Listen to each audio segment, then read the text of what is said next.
I can't trust. Greatest heroes, people, celebrities, everybody was reading him and everybody was inspired by him and changed the vocabulary in Israel. But it came out that under the Nile River, dozens of women and men and boys and girls who were horrifically manipulated and exploited and abused. And it's so difficult for people, for good reason. We want to trust people. We want to trust role models. We want to trust authors, especially if your kids were inspired by a person. At such moments, you need vision, you need clarity. You have to understand that unfortunately, our society is a society with so much holiness and beauty.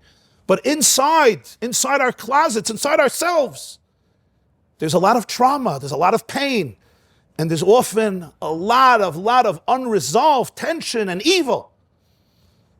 And when good things are happening, those things are going to come out precisely because good things are happening. Precisely because there's a wave of inspiration and authenticity that it's going to spit out, and suddenly you find out that one person sadly fell prey to such horrible internal instincts that they could not control. Or as the chief rabbi of Tzva said yesterday, that he spoke to him, and he told him, you maybe can't fix everything you have done, but you can do tshuva. You can apologize. You can become a role model of inspiration and talk about your mistakes. But he just denied everything. And in his words, Rabbi Shmuel Eliyahu, the chief rabbi of Tzfas, he said he was more addicted to it than people are addicted to drugs. And there was nobody to talk to. It's the sadness that teaches us what exists in each and every one of us. It's really a reflection of how cautious a person has to be. I heard this from a big Rav in Yerushalayim. He said there was once a Polish tzaddik, a Jew in Poland. They used to call him a gute Yid, holy Jews, tzaddikim. He had his community, his chassidim, his disciples. And he was an old widower. He was 90 years old. His wife has passed away, so they had a bacher, a yeshiva boy, who helped him. He tended to his needs. He lived with him in the house, and they were there together. There was also a Polish shiksa, a Polish non-Jewish woman who took care of the house. She cooked, she cleaned, she did the laundry. She was 75 years old. One night, the bacher tells the tzaddik, this Polish Rebbe, I have an errand to do for 20 minutes. Do you mind if I go? I'll come back. He says, yeah, gesundheit. The bacher leaves. Of course, it wasn't 20 minutes. It's like when your husband texts you, I'll be home in 3 minutes. It wasn't 20 minutes. He came home 3 hours later. It was a winter night. He approaches the house, and what does he see? This 90-year-old Rebbe is standing outside of the house. He's shivering. He's 90 years old. He's cold. He's trembling. Er steht in der Reis, and he's outside. He says, Rebbe, why are you outside? He says, the cleaning lady's in the house. It's yichud. I'm not allowed to be in the house. He said, you didn't tell me you're going to leave the house. I would have come back right away. I would have not gone. He said, I didn't want to tell you. You also have a life. You also deserve to have a little vacation. You're also allowed to do something tonight. I didn't want to tell you. I wanted you to go. I didn't want you should feel imprisoned. But I couldn't stay in the house. So when you left, I also left. And I've been waiting here. It's fine. I'll be fine.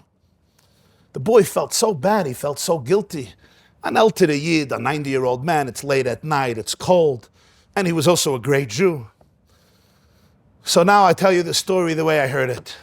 He says, Rebbe, do you think yichud applies to you? And I'll use his words, you'll forgive me. He said, ihr seid 90 und ihr seid a tzaddik. Yeah? Sie ist 75 Jahre alt, a miese shiksa. You're 90, you're righteous, you're holy. She's in a completely different spectrum. Do you really think that yichud applies to you? You could have stayed home. He looked at this boy and he said, and I'll say it in Yiddish, Bacher, Bacher, ich mit mein Yetzirah in 5 Minuten wär ich jung und sie schön. With my Yetzirah, in 5 minutes, I become young and she becomes gorgeous. This is how an Ehrlich Yid speaks. This is how an Ehrlich Yid thinks. This is a real person. This is a person who understands the weakness of people, his or her own weakness. Not because this person doesn't have elements that are glorious and heavenly, because that's the uniqueness of a person. You're a ladder etched on the ground, but your head, your top reaches heaven. The human being is the interlacing link between heaven and earth, and therefore heaven lives in us, but earth lives in us. Paradise lives in us, and purgatory also lives in us. It's conscientiousness, it's awareness, it's Yireh Shamayim. Most importantly, inner work of introspection and honesty that allows a person not only not to fall prey, but to become giants of what it means to be a truthful person. But this is not bad news, it's good news. Because honesty sets us free. It's what clears up our systems, our brains, our collective and individual identity from lies, from falsehood. The ultimate truth of Hashem cannot dwell in a place of lies. It can't. And as long as we tolerate those lies, even though it's nice because nobody knows them, ultimately we're betraying everything. We're betraying reality. We're betraying our children. We're especially betraying the victims who lived with the secret of the Nile but couldn't talk about it because such a popular rabbi. So imagine that pain. So for a society to flourish, for a society to be real, we don't have to be afraid of exposing infections. It's like somebody telling the doctor, don't do the surgery, don't get rid of the infection, I don't like to see blood. Well, you know what? In 6 months you're going to die. Chas v'shalom.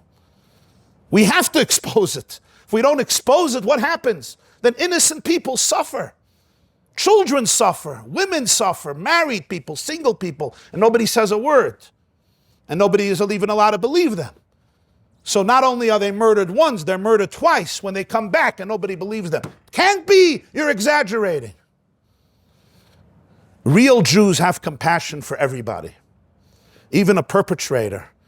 Nobody understands the deep demons. But when I see that there's more compassion to a perpetrator than a victim, that drives me mad.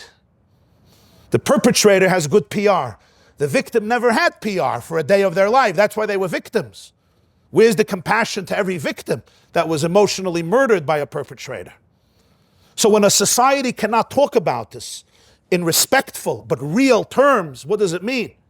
It means that we're destined to fall prey to this type of immorality again and again and again.